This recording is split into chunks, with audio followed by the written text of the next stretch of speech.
Hi, Chad Newsom again with Plcustom Emergency Vehicles. In today's video, we'll tackle the first 3 stages in the ambulance line, where all the magic happens and everyone's hard work comes together. Once an ambulance hits the line, it's only about 1 month away from being completed. With a total of 7 stages, our team of line installers are meticulously adding the individual unique features requested by the customer to complete the full ambulance build. Stage 1 is where the electrical lines are laid out, exterior body lights added, and insulation and flooring are installed. Our dual-level wall insulation starts with 3M brand Thinsulate, a high-temperature, acoustic-absorbing insulation that resists outside temperature fluctuations, as well as adds superior sound dampening to keep road noises minimal. Next is Reflectix insulation, that further provides high-efficiency thermal insulation to the inside of the ambulance body. The wiring for all of the body's electrical components and exterior and interior lighting is run front to back, being harnessed to the ceiling and will be eventually hidden behind the ceiling panel.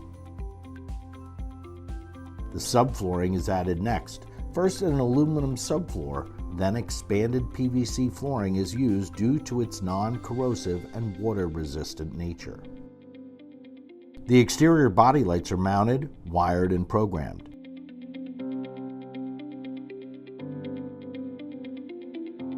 Additional features like rear-view cameras are added. Additional body lighting like these chassis step lights may also be added at this stage.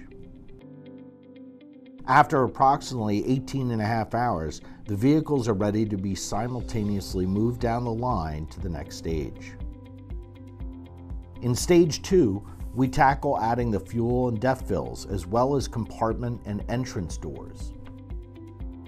The fuel and depth fills are susceptible to corrosion damage, so the use of an anti-corrosive additive, EC, as well as rubber gaskets, nylock screws, and durable caulk sealants are used.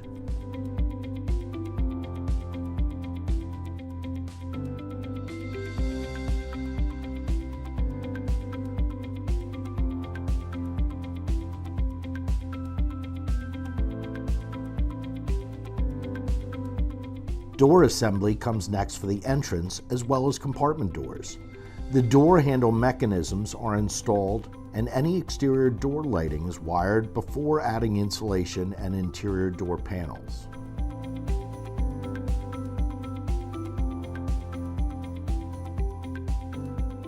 Stage 3 is where some interior cabinets, cab wiring, and grille and fender lights are added.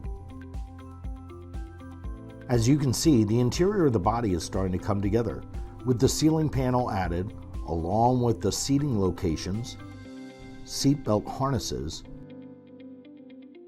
cabinets, cabinet doors, and the start of the life support station. Other compartment features are mounted, such as the Zyco oxygen tank system. Lighting for the interior and exterior of the cab is wired and mounted at this stage according to customer specs, as well as features such as front grille and fender lighting. Stay tuned for more videos detailing the rest of the ambulance line stages. Thanks for watching.